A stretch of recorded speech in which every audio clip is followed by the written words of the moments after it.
Okay, what we've done is we've decided we're going to build a new Crossmember. I can buy a new Crossmember for $300. Good option. I just can't justify $300 for a piece of pipe and that I can build myself. So we're going to already disconnected the shot, disconnected the exhaust system, gas tank's been out. We're going to cut this here, and we're going to cut it on this side of the rear gas tank outside mount, and take that out. Then we'll cut this out and around either with a torch or with a plasma cutter.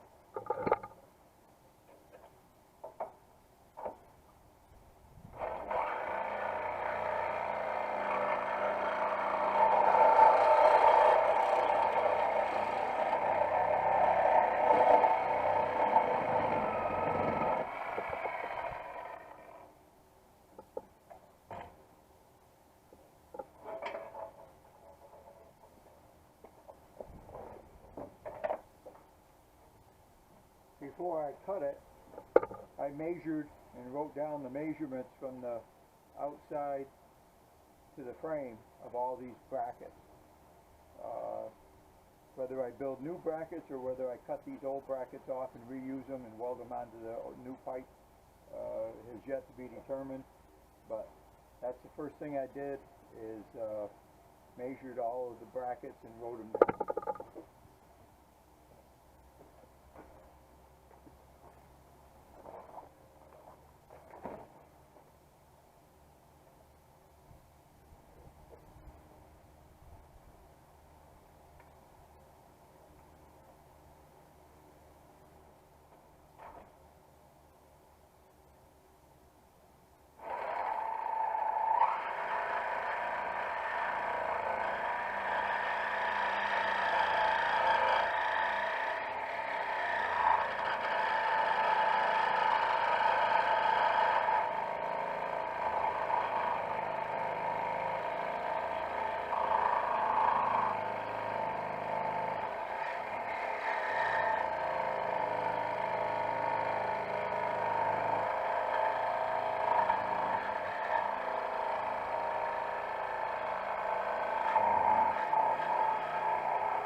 Alright,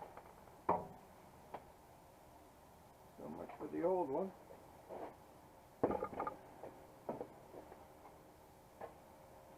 Now you can see how thin it was. I had poked holes in on this side also. So we'll save this for a template to put a little bends into it, and I'm not even sure that I need to put bends in it. The replacement that you buy is a straight piece of pipe. So I have a call into them now to talk to them. I'm waiting for it to call back, and we'll see why they have determined, or how they determined to make a straight pipe. And if that's the case, then it certainly would be a lot easier.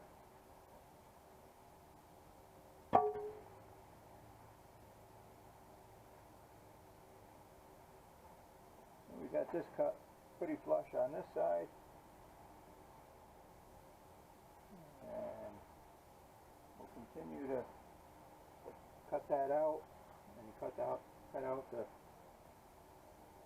tube, and get ready. It's a 3-inch diameter tube, so we'll continue continue on here.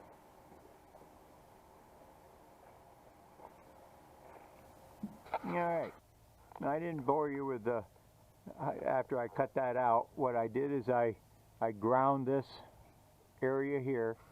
Now you can see by grinding that, and now I'm hitting it with an air hammer, and you see how I can break it loose, break the tube, what's left of the tube, loose, and it'll knock it out of there. So what I'll end up with is exactly where the factory cut, so that I can insert a 3-inch tube right back into this and weld it right into the original position. Okay, well, we had a delay of about almost 2 days. We had a little over 3 inches of rain here in the last 24 hours or so we work outside, so we had to kind of slow down here just a bit. But anyway, what we did, and as far as I'm concerned, this is probably not the only way, but one of the right ways of replacing these cross members. The frame is in good shape, nothing wrong with the frame. So all we did is we cut the original cross member off right flush, that side and that side there. Same way with that side over there. The difference with this side is that we left this as the rear gas tank mount. We left that's already welded to the frame. No reason to take that off. It's in good shape. So we left that, and we also did the exact same thing on this side that we did on the other side, in that we cut it flush, ground it clean to the frame, and what that does is that takes the weld off, and then it reveals where that cross member tube is. So then you can take and just knock that right out and onto it, and show you and it's exactly 3 inches. This hole is definitely 3 inches. I've heard people say, oh, it's 2 3/4 and 2 1/2, and this is what came out of this hole. You know, this shows you how we can just pound it, take it out. I used an air chisel and just knocked it right out of there, and that leaves a really clean hole. So this is the 3-inch pipe that we're going to put back in there. The diameter or the thickness of this pipe is probably at least twice as thick as the original tube. So, and what this happens to be is a couple days ago I had to replace a couple axles on in a shop that's not here. I do work externally for shops around the neighborhood, and but anyway, they replaced their axles, and this is an axle tube out of the axles that they took out. It was a 7,000-pound axle. It's a 3-inch diameter tube, so it's the perfect diameter, and I don't think you can get much stronger or a much better tube than that. So now we're going to see if we can slide it in, and once we slide it in, we'll weld it up, and then we'll start building the brackets that go onto the tube. All right. So now we're going to see if this tube slides in here.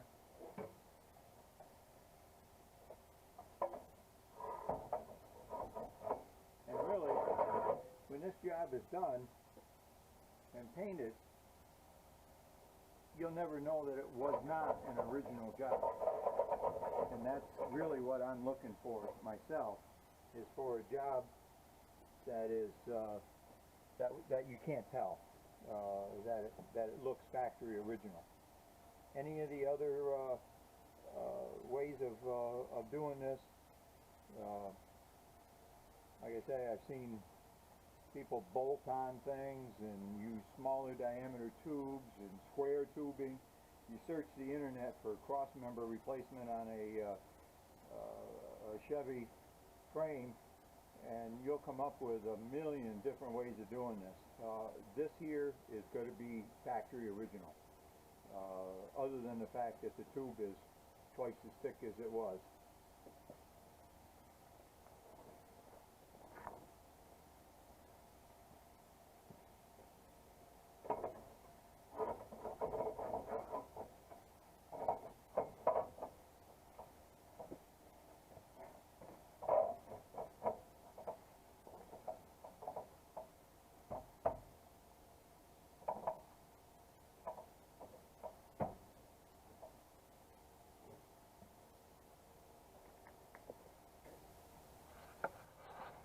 Okay, so there's the crossmember is now inside the frame.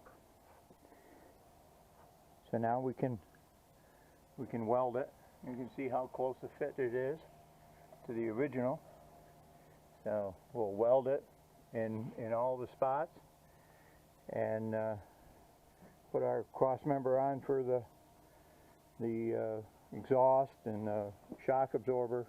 We'll go to build them, and one more the mount for the gas tank.